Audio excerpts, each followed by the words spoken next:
दोस्तों नमस्कार, स्वागत है आपके आपके अपने YouTube channel GRD education academy में। आज हम भूगोल के एक नए टॉपिक के साथ आपके सामने प्रस्तुत हुए हैं और ये टॉपिक है हमारा भारत में पाए जाने वाले मैदान। जैसा कि आपको विदित है कि पिछले लेक्चर में भी हमने बताया है कि जो हमारी पृथ्वी पर पाई जाने वाली 3 मुख्य भू आकृतियाँ होती है उनमें से एक मैदान भी होता है।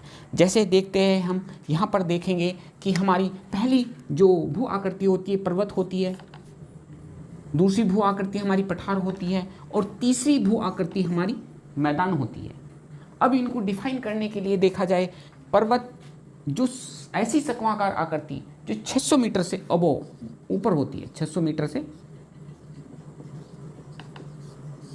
मीटर से ऊपर की होती है, शंकु के जिसका सिर सकवाकार होता है, शंकु के आकार का होता है, ऐसी भू आकृति जो 600 मीटर से ऊपर हो, ऐसी आकृति को, और ढालदार होती है, ऐसी आकृति को हम पर्वत कहते हैं। और जो 600 मीटर से नीचे हो पर जिसका शीर्ष फ्लैट हो, चपटा होता है, ऐसी आकृति को हम पठार कहते हैं। और ऐसी आकृति जो खुला हो, जो समतल हो और खुली हुई हो, क्योंकि मैदान एक फारसी शब्द होता है और मैदान का हिंदी में अर्थ ही होता है खुला हुआ, जो आजकल हम इसी रूप में या इसी शब्द का इस्तेमाल करने लगे हैं। तो जैसा कि हमने बताया है कि आज का हमारा टॉपिक है मैदान। अब हम अपने टॉपिक पर चलते हैं। दोस्तों अब हम देखते हैं कि ये हमारा उत्तर का, जिसको हम पहला हमारा मैदान आता है उत्तर का मैदान। उत्तर का, इसको हम ये भी बोल सकते हैं उत्तर का विशाल मैदान।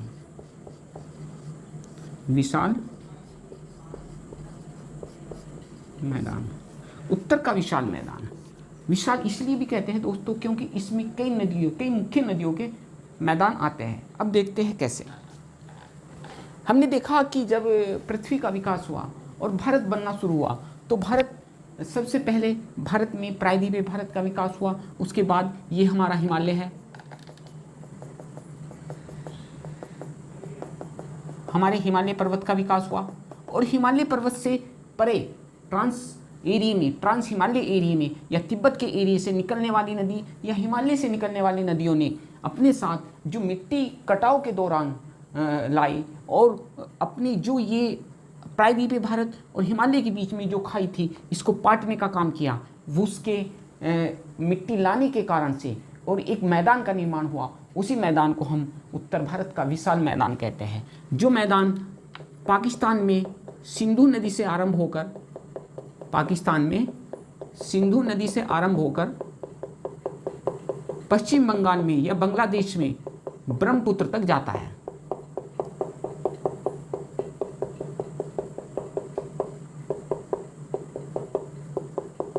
दोस्तों अब आप देखोगे ये जो विशाल मैदान है, ये जो ब्रह्मपुत्र नदी है, ब्रह्मपुत्र नदी से लेकर और ये सिंधु नदी,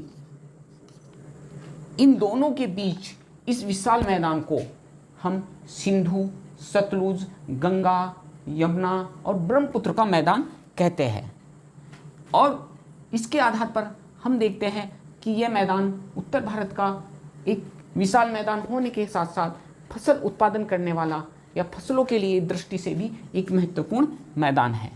अब दोस्तों बात करते हैं कि ये जो मैदान है हमारा उत्तर भारत का मैदान है, इसमें सबसे पहले हम गंगा या यमुना के मैदान की बात करेंगे। दोस्तों अब हम उत्तर भारत के विशाल मैदान पर कुछ शब्दावली की बात करेंगे, जो शब्दावली इसमें यूज होती है। देखते हैं हम, जैसे भाबर है, तराई है और कोप प्रदेश है। कोप का मतलब मिनी है यहाँ पर जलोढ़ मिट्टी।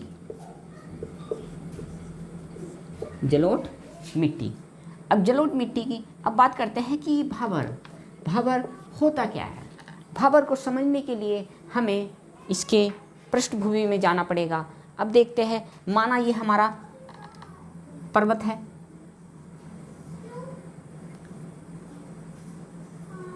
ये हमारी पर्वत श्रृंखला है और पर्वत श्रृंखला से जब कोई नदी निकलती है, माना ये नदी निकल रही है और निकलने की, क्योंकि इसका प्रवाह तेज होता है और तेज होने के कारण से ये नदी जब मैदान में, पर्वतों को छोड़कर मैदान में आती है, तो ये नदी अपने साथ जो कंकड़ पत्थर बहा के लाती है, कंकड़ पत्थर बहाव के साथ लाती है, वो ये जो पर्वतमाला है इसकी तलहटी में जमा हो जाते हैं।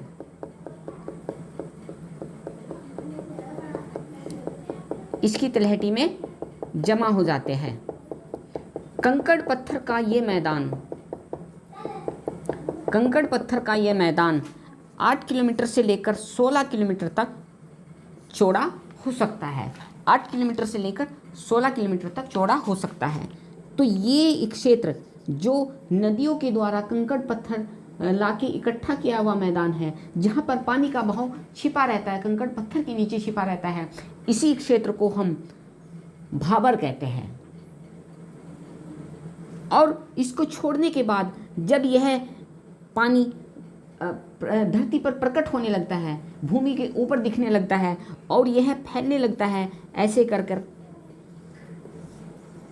तो ये आसपास के क्षेत्रों में नमी आ जाती है, जिसको हम तराई कहते हैं। इसीलिए इस क्षेत्र का नाम, ये क्षेत्र तराई वाला क्षेत्र कहलाता है। तराई वाला क्षेत्र कहलाता है। तो देखा कि हमने पर्वतों के एकदम से दक्षिण में हमारा भाबर क्षेत्र आता है, उसके बाद तराई क्षेत्र आता है, फिर हमारी जलोढ़ मिट्टी या कोब मिट्टी आती है। अब कोब मिट्टी या जलोढ़ मिट्टी के बारे में बात करेंगे। पर्वतों से निकलने के बाद मैदान में प्रवेश करती है। मैदान में प्रवेश करने के साथ ही नदी का बहाव तेज हो जाता है और वह अपने मार्ग से सीधे चलने लगती है, परंतु वर्षा काल में अधिक पानी होने के कारण से वह अपने मार्ग को परिवर्तित भी कर लेती है। पुराना मार्ग जहाँ पर नदी पहले बहा करती थी, अब उस नदी या पानी के बहाव की पहुँच पुराने मार्ग तक नहीं हो पाती, तो पुराना क्षेत्र, नदी के बहाव का पुराना क्षेत्र बांगर कहलाता है। और नया क्षेत्र जहाँ पर नदी अभी भी बह रही है और नमी और आसपास के क्षेत्रों में जल भराव हो रहा है, ऐसे क्षेत्र को हम खादर क्षेत्र कहते हैं। बांगर क्षेत्र, खादर क्षेत्र कहने का मतलब है कि पुरानी जलोढ़ मिट्टी के क्षेत्र को हम बांगर क्षेत्र कहते हैं और नई जलोढ़ मिट्टी के क्षेत्र को हम खादर क्षेत्र कहते हैं। अब बात करते हैं, एक शब्द आता है रेहे। अब देखते हैं, अधिक सिंचाई वाले क्षेत्रों में नमक की एक सफ़ेद परत जम जाती है, जिसे रेहे या कल्लर कहते हैं। आपने सुना भी होगा कि कल्लर पड़ा है, तो कल्लर से मीनिंग है जहाँ पर फसल ना होती हो, खेत खाली पड़ा हो। तो यहाँ पर ये रेहे होता क्या है, अब देखते हैं। अभी हमने बताया कि जो नया मार्ग अपनाती है नदी और जिसको हम खादर कह रहे हैं, तो पानी की अधिकता के कारण से कुछ क्षेत्रों में जल का भराव ज़्यादा हो जाता है। पानी रुकने के कारण से वहाँ ज़मीन के अंदर से जो खनिज लवण है वो पृथ्वी या भूमि की सतह के ऊपर इकट्ठे हो जाते हैं। वो माना ये हमारी भूमि है,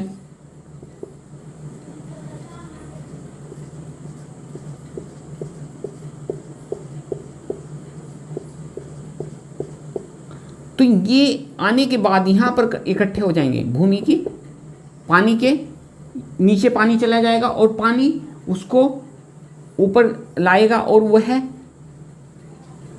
नमक की एक परत सतह बना देंगे। इस नमक की परत को ही हम रेहे या कल्लर कहते हैं।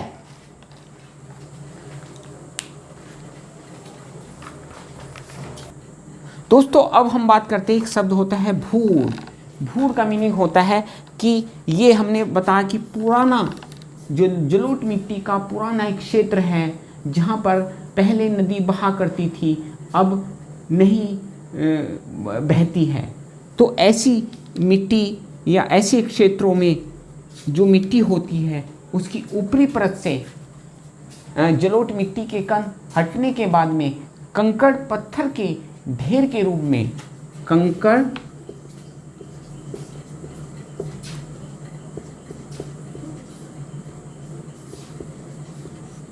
कंकड़ पत्थर के एक ढेर के रूप में संरचना बच जाती है।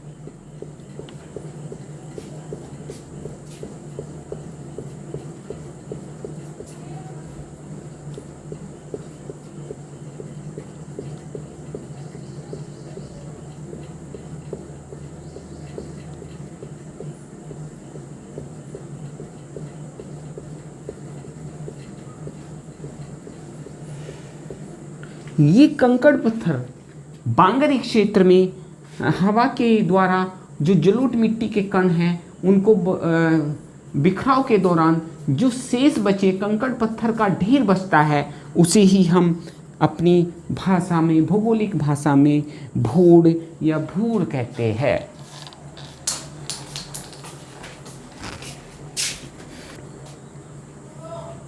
जैसा कि दोस्तों अब हम अपने मैप में चलते हैं, देखते हैं कि मैंने ये भी बताया है कि ये हिमालय क्षेत्र है, हमारी यमुना है, ये गंगा है, ये हमारी यमुना है और ये गंगा है। और इलाहाबाद में इन दोनों का, जिसको हम आज प्रयागराज कह रहे हैं, प्रयाग कहते हैं, तो इसको संगम हो जाता है। और आगे देखते हैं हम बड़ी मात्रा में, बड़ी संख्या में, क्योंकि ये नदियाँ, हमारी गंगा नदी विशेष तौर पर विसर्पी आकृति में बहती है, तो अपने साथ ये बहाव के साथ साथ ये बहुत जगह अपनी एक गोखुर झील का निर्माण करती है, गोखुर झील का निर्माण करती है। अब देखते हैं कुछ झीलें ऑटोमेटिक बनती हैं और इसमें से एक पटना के पास बनने वाली जो झील है जिसको जल्ला कहते हैं, उस झील को क्या कहते हैं? जल्ला। जो यहाँ पर ये पटना में आती है, ये हमारा पटना है जो बिहार की राजधानी है। और इसी क्षेत्र में एक दूसरी जगह है मोकाम। मोकाम में इस प्रकार की झील को, रुके हुए पानी को हम टाल कहते हैं। पटना में जल्ला कहते हैं और मोकाम एक क्षेत्र में इसको टाल कहते हैं। पर जब हम आगे बढ़ते हैं तो इसका जो बहाव है, जल का बहाव है, गंगा नदी के जल का बहाव है, तो पश्चिम बंगाल में छोटी छोटी एक झीलें बनने लगती है और इन झीलों को हम बील कहते हैं। इन झीलों को हम बील कहते हैं। क्वेश्चन ऐसे आ सकता है, गंगा के द्वारा बनी हुई पश्चिम बंगाल में जो झीलें बनती है विसर्पी आकृति के कारण से, उन झीलों को क्या कहते हैं? तो दोस्तों उन झीलों को हम बील कहेंगे।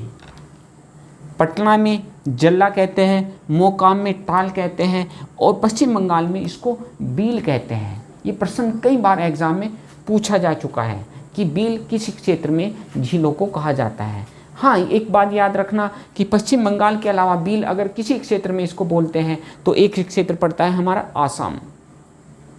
ठीक है दोस्तों, इस तरह से हमारे ये गंगा का मैदान पूरा होता है। आगे हम अपने ब्रह्मपुत्र के मैदान की तरफ बढ़ते हैं। दोस्तों अब हम ब्रह्मपुत्र के द्वारा, नदी द्वारा बनने वाले मैदान की बात करेंगे। जैसा कि हमें विदित है कि ब्रह्मपुत्र का उद्गम मानसरोवर झील के करीब कैलाश पर्वत के निकट से होता है और यह तिब्बत के अंदर, जो हमारा ये तिब्बत चीन में पड़ता है, तिब्बत के अंदर ये सांगपो के नाम से जानी जाती है। और अरुणाचल प्रदेश में जैसे ही एंट्री करती है तो इसका नाम सिहांग दिहांग होते हुए, और जैसे ही सादिया से लेकर और डुबरी के बीच, अगर हम कह सकते हैं ये हमारा सादिया जगह है, सादिया से लेकर और डुबरी जो असम में ही पड़ता है के बीच यह नदी ब्रह्मपुत्र के नाम से जानी जाती है। पहले इसको सांगपो,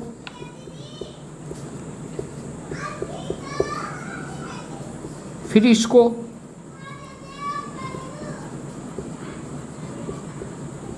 दिहांग, फिर इसको ब्रह्मपुत्र और बांग्लादेश में इसको जमुना के नाम से जाना जाता है। तो देखते दोस्तों, तो हमारा ये जो पॉइंट है जहाँ पर ये असम में निरंतर प्रवाहित होती है तो असम के अंदर एक ये मैदान का निर्माण करती है, जो मैदान सादिया से लेकर और धुबरी, जहाँ पर ये 90 डिग्री के एंगल से घूम जाती है, बांग्लादेश में एंट्री कर जाती है 90 डिग्री एंगल पर, तो यहीं तक ही ये मैदान का निर्माण करती है। और ये मैदान, ये नदी घाटी से होकर बहती है और बार बार अपना रास्ता भी बदलती है। इसी कारण इसके बीच में कुछ द्वीपों का निर्माण होता है और उन्हीं द्वीपों में से संसार का सबसे बड़ा द्वीप एक द्वीप है माजुली द्वीप।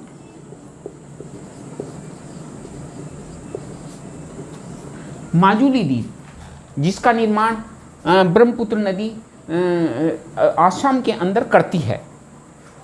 तो इसी मैदान के अंदर गेहूं, चावल और बाकी अन्य खेती होती है। इस प्रकार हम ब्रह्मपुत्र मैदान के बारे में जानते हैं। दोस्तों, अब हम अगले तटीय मैदान की बात करते हैं, जो मैदानों में साउथ में प्रायद्वीपीय भारत में देखा जाए तो हम प्रायद्वीपीय भारत के जो मैदान हैं उसे दो भागों में बांटते हैं, मुख्य रूप से पूर्वी तटीय मैदान और पश्चिमी तटीय मैदान। कह सकते हैं पूर्वी घाट के साथ लगने वाले मैदान और पश्चिमी घाट के साथ लगने वाले मैदान, घाट के साथ लगने वाले मैदान। अब हम सबसे पहले पश्चिमी तटीय मैदान की बात करते हैं। पश्चिमी तटीय मैदान को जानने के लिए हम इसको पूरे ही तटीय मैदान को हम 3 भागों में डिवाइड करते हैं। जैसे हमें पता है कि ये मैदान सह्याद्री या पश्चिमी घाट के साथ लगने वाला मैदान है, जो सूरत से लेकर और कन्याकुमारी तक जाती है। ये पश्चिमी घाट की श्रेणी के साथ साथ ये मैदान चलता है। और हम इसको देखते हैं, जो हमारा पहला तट है, जो सूरत से लेकर, ये कह सकते हैं ताप्ती नदी से लेकर और गोवा के बीच का जो तटीय मैदान है, उसको हम कोंकण तट कहते हैं। सूरत से लेकर और गोवा के बीच का जो मैदान है उसके तटीय कोंकण तट कहते हैं। तटीय मैदान है उसे कोंकण तट कहते हैं। और गोवा से लेकर मंगलोर तक के बीच का जो मैदान है, जो तट है, उसको कर्नाटक तट कहते हैं। और मैंगलोर से लेकर कन्याकुमारी के बीच का जो तटीय मैदान है, उसको हम मालाबार तट कहते हैं। इस प्रकार हम अपने पश्चिमी घाट को 3 तटों में बांट सकते हैं। पहला कोंकण तट, जो सूरत से लेकर गोवा, दूसरा कर्नाटक तट, जो गोवा से लेकर मैंगलोर, तीसरा मालाबार तट, जो मैंगलोर से लेकर कन्याकुमारी तक जाता है। इसी के साथ साथ इसमें आम की और अन्य सदाबहार फसलें होती है, जो एक विशेष जलवायु या आर्द्रता वाले स्थानों पर उगने वाले पेड़ पौधे ज़्यादा मात्रा में इस घाट में मिलते हैं। दोस्तों, अब बात करते हैं हम पूर्वी घाट के पूर्वी तटीय मैदान की। जब पूर्वी तटीय मैदान पर हम नज़र डालते हैं, जैसे हमने देखा कि हमारी जो पूर्वी घाट है, पश्चिमी घाट है, हमने पहले पश्चिमी घाट के साथ लगने वाली जो सह्याद्री पर्वतमाला है या पश्चिमी घाट की श्रेणियां हैं, उसके साथ जो मैदान चलता है उसके बारे में बात की। अब हम अपने पूर्वी घाट या पूर्वी तटीय मैदान के बारे में बात करेंगे। पूर्वी तटीय मैदान के बारे में बात करने के लिए हम फिर वही करते हैं, क्योंकि हमने पूर्वी घाट को भी के जो तट है उसको 2 भागों में बांटा हुआ है। अब देखेंगे, जो कृष्णा नदी से लेकर और ये पश्चिम बंगाल के हल्दिया तक का जो यह पश्चिमी सुंदरबन तक के एरिया है, ये जो तटीय मैदान है, इसको हम उत्तरी सरकार तट या उड़ीसा तट या उत्कल तट के नाम से जानते हैं, क्योंकि इस तट पर हमारी चिल्का झील भी आती है। उसके आसपास मैदान का काफ़ी विस्तार है और यहाँ पर चावल और गेहूं की अच्छी खेती होती है और बाकी के नारियल, बाकी चीज़ों का उत्पादन भी होता है। इसके साथ साथ कृष्णा नदी से लेकर और कन्याकुमारी तक के बीच का जो तटीय क्षेत्र है या मैदान है, उसको हम कोरामंडल तट कहते हैं, जिसको तमिलनाडु तट के नाम से भी जाना जाता है। कोरामंडल तट या तमिलनाडु तट के नाम से भी जाना जाता है। इस प्रकार हम देखते हैं, और इसी तट पर काफ़ी बंदरगाह विकसित है, क्योंकि ये तट काफ़ी कटा फटा हुआ है। इसी कारण से इस पर बंदरगाह विकसित हुए और यहाँ पर झीलें भी मिलती है और इसी कारण से इस पर बंदरगाहों का विकास हुआ और ये इसी तट के साथ साथ मैदानों का विस्तार है। और हम कह सकते हैं कि पश्चिमी घाट तट की अपेक्षा पूर्वी घाट तट पर अधिक खेती योग्य भूमि या खेती ज़्यादा होती है। इस प्रकार हमने दोनों तटों के तटीय मैदानों के बारे में बात की कि हम देखते हैं दक्षिण में हमारा पश्चिमी घाट के साथ लगने वाला तट है या पूर्वी घाट के साथ लगने वाला तट है। इन दोनों तटों की हमने बात की। दोस्तों, अब हम भारत में पाई जाने वाली कुछ प्रमुख घास या ग्रास के बारे में बात करेंगे और उसमें से पहली घास का मैदान है हमारा बन्नी घास। बन्नी घास अपने जो राज्य है गुजरात के एक क्षेत्र पड़ता है कच्छ एक क्षेत्र में यह बन्नी घास पाई जाती है। यह घास वहाँ पर रहने वाले मूल निवासी जो गुजरात के कच्छ में रहते हैं वो मालधारी या बाकी और आदिवासी लोग रहते हैं, उनके पशुओं के चरने की प्रमुख साधन है। तो ये जो बन्नी घास है इस क्षेत्र में गुजरात के कच्छ क्षेत्र में पाई जाती है और यहाँ की दो चीज़ें बहुत प्रसिद्ध है जो आप किसी एग्ज़ाम में पूछे जा सकती है। पहली तो बात बन्नी घास के बारे में पूछा जा सकता है किस राज्य में स्थित है। दूसरी लाल चावल, कच्छ क्षेत्र के लाल चावल बहुत प्रसिद्ध है और सिंधी चोखा भी अपने टेस्ट के लिए जाना जाता है। और यहाँ पर मैंने पहले भी बात की, यहाँ पर जो पशु पालने वाले समुदाय है वो है मालधारी, जो अपना जीवन पशुओं पर आधारित है, जो उसका दूध बेचने के बाद उस पर निर्भर होते हैं। इस प्रकार हमारी दूसरी घास है उत्तराखंड में पाई जाने वाली, जो उत्तराखंड में निम्न हिमालय से मध्य हिमालय के बीच बड़े मात्रा में पाई जाती है, उसके मैदान पाए जाते हैं। वह उत्तराखंड के घास के मैदान, इनमें है बुग्याल या प्यार। कुछ क्षेत्रों में बुग्याल बोलते हैं और कुछ में इसको प्यार बोलते हैं, प्यार या बुग्याल। तो दोस्तों, ये भी घास के मैदान मुख्य रूप से उत्तराखंड के घास के मैदान है जो मध्य हिमालय में स्थित है। और अगली घास के मैदान है कश्मीर के घास के मैदान। कश्मीर के घास के मैदान मर्ग कहलाते हैं, जो जब सर्दियों में बर्फ़ पड़ती है, जब गर्मियों में बर्फ़ हटती है तो वहाँ पर एक मखमली घास की मुलायम घास उगाती है और वही घास मर्ग कहलाती है। जैसे कुछ जम्मू कश्मीर के कुछ प्रसिद्ध शहर है जैसे सोनमर्ग, गुलमर्ग अपने खेलों के लिए प्रसिद्ध है। जिस पर ये खेल होते हैं वो घास मर्ग घास है। इस प्रकार हम इन घासों के बारे में बात करते हैं और यह अपने ग्रीष्मकालीन खेलों या शीतकालीन खेलों के लिए भी ये मैदान जाने जाते हैं। अब हम अगली घास के मैदान के बारे में बात करेंगे और वो है प्रमुख रूप से जो घास का मैदान है, काफ़ी एग्जाम में पूछा गया है, वो है सोलावन। सोलावन दोस्तों, जैसे नाम से पता लगता है कि ये वन उष्णकटिबंधीय वन होगा। तो हम देखते हैं उष्णकटिबंधीय जलवायु कहाँ भारत में कहाँ पाई जाती है। जैसे हमें पता है हमारा प्रायद्वीपीय हिस्सा, भारत का प्रायद्वीपीय हिस्सा जो कर्क रेखा से नीचे का हिस्सा है वो उष्णकटिबंधीय हिस्सा है, वही उष्णकटिबंधीय जलवायु से प्रभावित है। तो हम देखते हैं हमारी पश्चिमी घाट और पूर्वी घाट को जोड़ने वाली एक श्रेणी होती है और वो श्रेणी है हमारी नीलगिरी।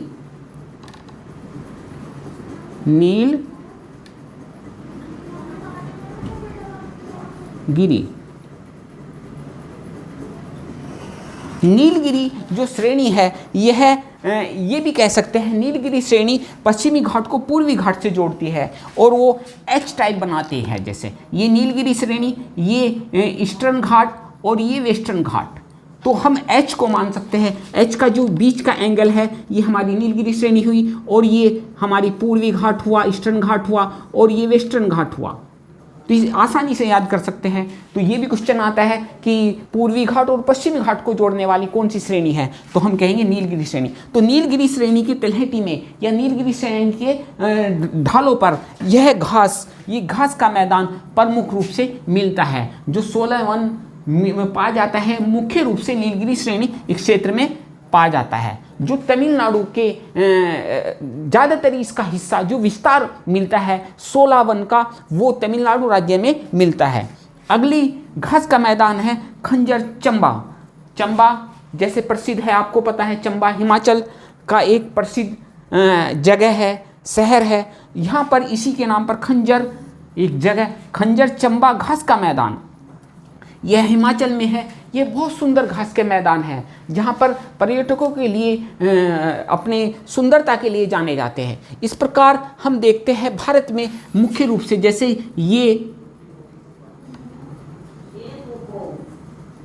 ये हमारा हिमाचल हुआ,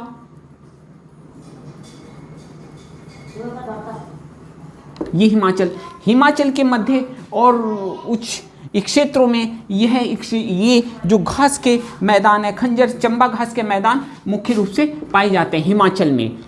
अब हम देखेंगे जम्मू कश्मीर में मर्ग घास के मैदान, हिमाचल में खंजर चंबा घास के मैदान, और नीचे आएंगे उत्तराखंड में प्यार या बुग्याल घास के मैदान, और फिर इनको छोड़ते हैं गुजरात कच्छ में बन्नी घास के मैदान, और साउथ में प्रायद्वीपीय भारत में जो तमिलनाडु राज्य में पड़ता है नीलगिरी क्षेत्र में हमारा मुख्य रूप से 16 वन पाए जाते हैं। इस प्रकार हम भारत के प्रमुख वन या घास के मैदानों के बारे में हम यही जानकारी आप महत्वपूर्ण एग्जाम के पर्पज से बहुत ही महत्वपूर्ण है।